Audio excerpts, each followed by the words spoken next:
आज देश के वार्ता में जनता दल आवाज पार्टी की ओर से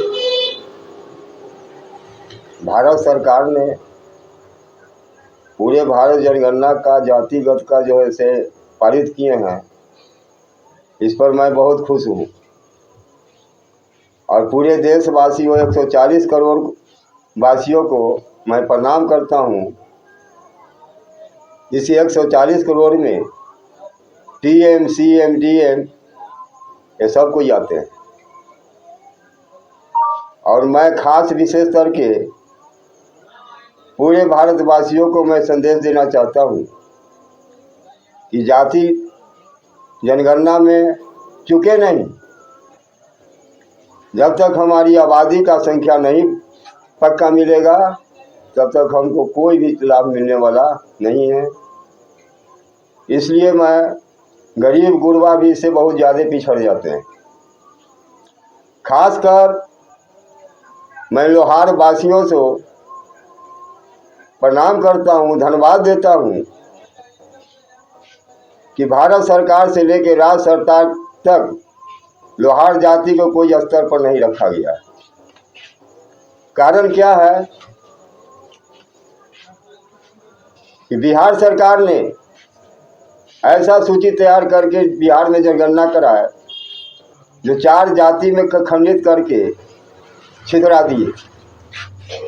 इस कारण हम लोग पूरे बिहार में 40 लाख की संख्या में पाए जाते हैं और अभी की जनसंख्या में सरकार की ओर से हम 8.5 लाख के करीब पाए जाते हैं। इस पर मैं पूरे प्रदेश के लोहार वासियों को मैं धन्यवाद देता हूँ कि अब की बार जनगणना आ रही है, उसमें पूरे प्रदेश में अपना जाति लोहार जो है वो लिखवावे ताकि आपकी संख्या बढ़ेगा, उसके बाद कोई आपका अधिकार मिलेगा। समस्याएं तो बहुत सी है। सरकार 50 में भी अधिकार दिया फिर भी समाप्त किया, 76 में किया उस भी समाप्त किया, मतलब ऐसे अनेकों बार इन्होंने किया फिर समाप्त किया। कारण क्या है? जितना जिसकी आबादी होगा उतना उसको फायदा मिलेगा जनसंख्या के आधार पर। जो सरकार आंकड़ा जानने के लिए तैयार कर रही है उस आंकड़ा के अनुसार अगली सरकार करेगी। अगला तो बात मैं नहीं बता सकता हूँ, लेकिन अभी की तत्काल में एक कदम अच्छा है। अपनी राय है कि अभी जो कदम उठाया गया है वो सही है। क्या जनतंत्र आवाज पार्टी जातीय जनगणना को सपोर्ट करेगी? पूरा सपोर्ट कर रही है, ताकि ये जाति जनगणना से सिर्फ सबसे प्रथम फायदा होगा तो लोहार जाति को होगा। इसलिए कि 4 भाग में बांट करके इन्होंने खंडित कर दिया। जब 32 लाख के आंकड़ा में 8.5 लाख की सूची तैयार हुआ। इन्होंने खंडित किया है? नीतीश कुमार का जो आंकड़ा है उसके लेके क्या कुछ भ्रमित है आप? जो भ्रमित इसलिए है कि 14 और 15 में इन्होंने पूरा बिहार का सर्वेक्षण किए थे लोहार जाति को, तो उस वक्त लोहार छोड़कर कोई जाति की आंकड़ा नहीं था। तो बस 16 में उन्होंने एसटी का दर्जा दिया। 22 में इन्होंने जो है सुप्रीम कोर्ट में केस गया था, सुप्रीम कोर्ट इनको खारिज कर दिया। तो किस परिस्थिति में इनको एसटी में रखा गया है? तो इस परिस्थिति में इन पर जुर्माना लगाया गया, ये जुर्माना भी रख दिए। तो क्या लोहार जाति के ऊपर में क्या किए? पूरे प्रदेश वासियों लोहार जातियों को मैं निवेदन किया हूँ कि अगले जनगणना में आपको 4 जाति में बांटकर भ्रमित फैला करके जैसे जनगणना से समाप्त कर दिया गया। लोहार जाति को कमार बना दिया, लोहार बना दिया, जो 13 अंक और 13 कोड भी है। 177 में है लोहरा लोहरवा। जब हम बिहार में सिर्फ 14-15 में नीतीश कुमार की जांच में लोहार थे, तो 4 जाति कहाँ से बढ़ गया इसमें?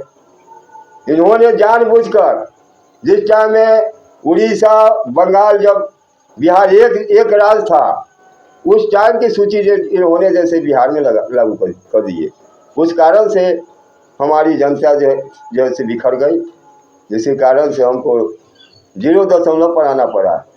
तो जनता के लिए, सेवा के लिए मैं बोलता हूँ कि पढ़ा लिखा जनता इतना जो बउआ रहा है, तो दो सरकार का आपने है। नीतीश कुमार के लेके बोले कि उन्होंने जाति को विभाजित कर दिया है, क्या? इस जाति को लेकर हम अपने सेंट्रल सरकार तक गए हैं, फिर भी मेरा काम न हुआ। जब नीतीश कुमार हमको काम किए थे तो सेंट्रल सरकार से मजबूत क्यों नहीं किए, जबकि दोनों सरकार एक है। इस मिल करके हम काबिलियत होता तो इस चीज़ को हमको पारित कर देते, पारित क्यों नहीं किए। चलिए, जनतंत्रवाद पार्टी की अगला पहल क्या होगी, जिसको लेकर जातीय जनगणना हो, उस पर क्या पहल करेंगे आप? पहले तो मैं बोल चुका हूँ कि पूरे भारत की जनता जैसे अपना अपना जाति का जनगणना बच्चा से लेकर वृद्धा तक करावे, ताकि आपका अधिकार मिल सके। जो हमारी परिवार में कितनी संख्या है, कितने बच्चा है, कितने बच्ची हैं, कितनी वृद्ध हैं, इस सब की आग्रह सरकार की जाएगी। उस हिसाब से वृद्धा से लेकर बच्चा तक सरकार क्या कानून बनाएगी, वो तो अगली पहल की बात होती है। सबसे प्रथम मैं भारत का वासी हूँ, भारत की सुरक्षा चाहिए, भारत की जनता को सुरक्षा चाहिए। मैं सरकार से यही निवेदन करता हूँ और सारा भाई से मैं बोलता हूँ, क्या बोलिए, भारत माता की जय। भारत माता की जय। वंदे वंदे मातरम।